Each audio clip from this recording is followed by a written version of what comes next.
Colesterol. Quase nenhum outro valor sanguíneo deixa as pessoas tão nervosas.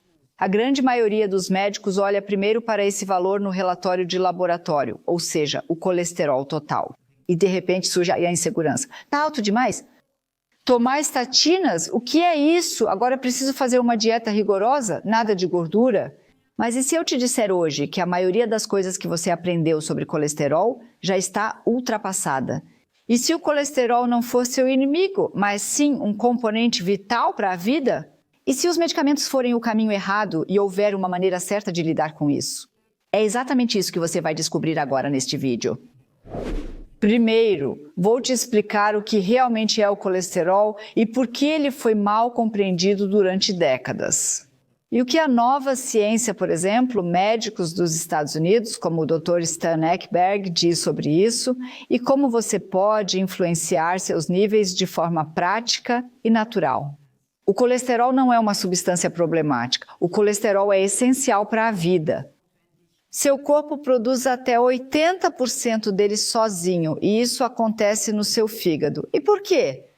Porque cada uma das suas células do corpo, e nós temos entre 30 e 40 trilhões delas, precisa de colesterol para a membrana celular. Ou seja, a camada ao redor de cada célula para a formação dos seus hormônios, para a produção de vitamina D, para os ácidos biliares e assim por diante. Sem colesterol, a vida não seria possível. Mas a questão é que o colesterol não é seu inimigo. Ele mostra que há algo em desequilíbrio no seu corpo quando os valores não estão normais. Você com certeza já ouviu falar que o lipoproteína de alta densidade é bom, o colesterol lipoproteína de alta densidade, ou que o colesterol lipoproteína de baixa densidade é ruim. Mas isso é simplista demais. Lipoproteína de alta densidade e lipoproteína de baixa densidade colesterol são veículos de transporte e não tipos de colesterol. Lipoproteína de baixa densidade leva o colesterol para as células. Lipoproteína de alta densidade leva de volta para o fígado. O importante não é só quanto lipoproteína de baixa densidade você tem, mas também o quão pequeno, o quão denso ele é e se talvez esteja oxidado. Inflamações no corpo, estresse oxidativo, resistência à insulina. Esses são, aliás, os verdadeiros causadores da arteriosclerose.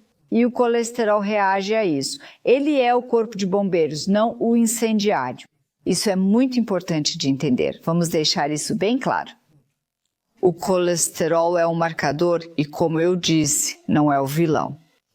As verdadeiras causas dos ataques cardíacos estão nas inflamações crônicas, no estresse metabólico e também na alimentação inadequada. Quem apenas reduz o nível de colesterol, mas não muda seu estilo de vida, combate os sintomas, mas não a causa.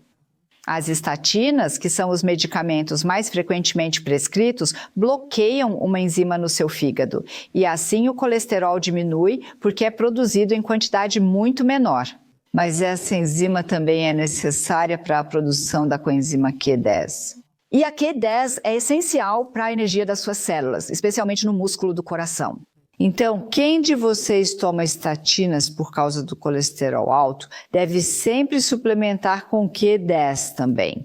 Caso contrário, você corre o risco de sentir fadiga, dores musculares, queda de desempenho e até insuficiência cardíaca. E por isso fica claro, se for tomar estatinas, nunca tome sem Q10. E melhor ainda, pergunte-se se você realmente precisa desses medicamentos. Quando se trata de colesterol e alimentação, os estudos estão mais claros do que nunca.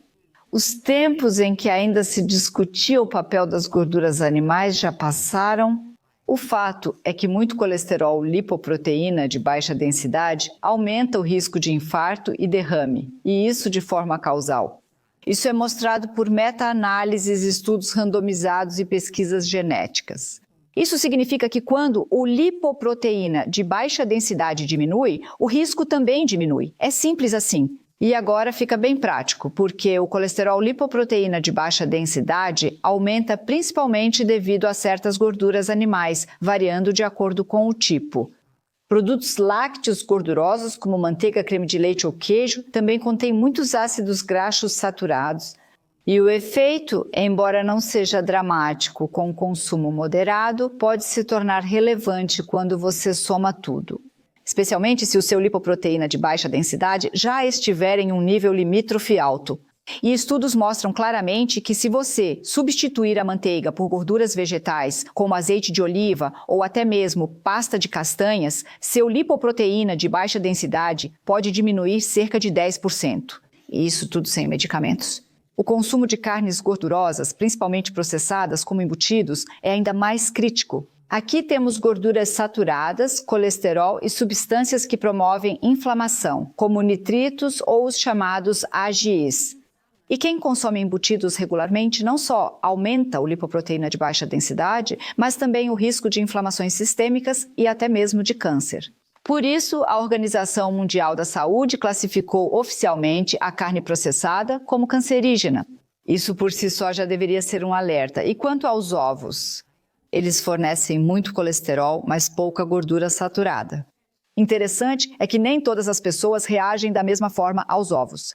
Há os hiperrespondedores, cujos níveis de colesterol sobem consideravelmente ao consumir ovos.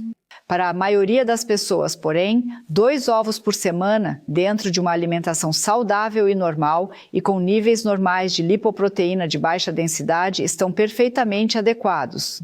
Se você quiser saber mais sobre o tema ovos, pode assistir a este vídeo que eu também fiz para você.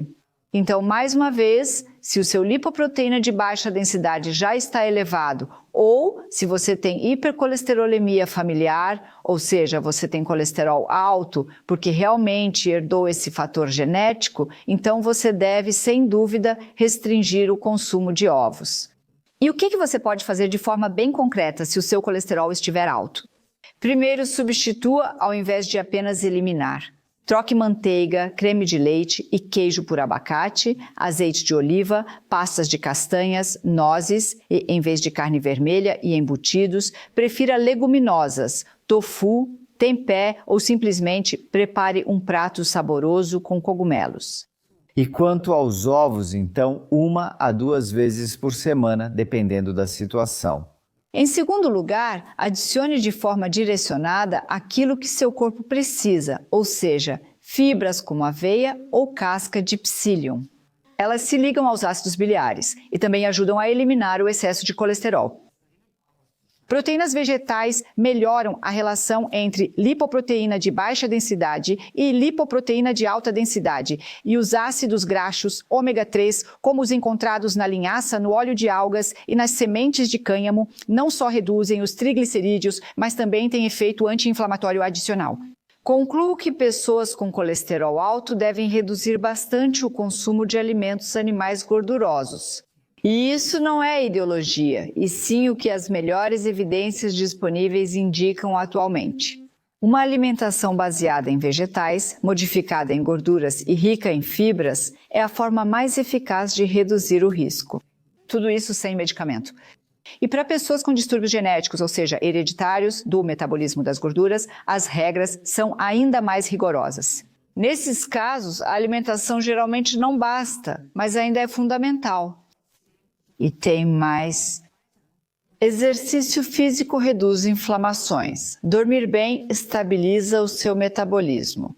O jejum intermitente pode reduzir o lipoproteína de baixa densidade e aumentar o lipoproteína de alta densidade. Ou seja, é o seu estilo de vida que decide e não apenas os resultados dos exames. O colesterol, então, não é um inimigo, mas sim um sistema de alerta precoce. E quando você entende o que realmente está por trás disso, pode agir com conhecimento e não com medo ou pânico. Uma alimentação saudável baseada em vegetais, exercícios, sono e suplementação direcionada, como Q10. Esse é o caminho para um metabolismo saudável das gorduras no seu corpo. Não tome medicamentos sem um motivo real, mas também não faça dieta sem entender o porquê. Nenhuma restrição sem sentido. E aqui vai uma experiência que eu realmente tive ao longo de décadas, com pacientes que vinham ao meu consultório e que tinham um colesterol total elevado. LDL alto, HDL baixo e triglicerídeos altos, que são as gorduras neutras. O que sempre foi interessante é que quanto mais saudável era a alimentação delas, mais esse índice total de gorduras melhorava.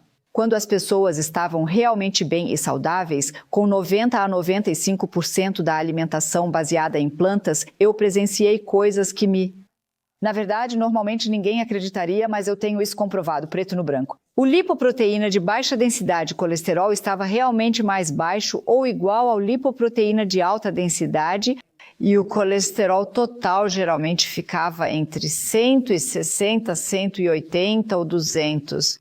Então, super legal. E os triglicerídeos estavam dentro do intervalo normal, ou seja, é possível. E às vezes pode demorar algumas semanas, mas aí você já vê que está no caminho certo. Está. Se este vídeo te ajudou, compartilhe com prazer. E, acima de tudo, comece agora mesmo a fazer algo de bom por você e a colocar esse conhecimento em prática.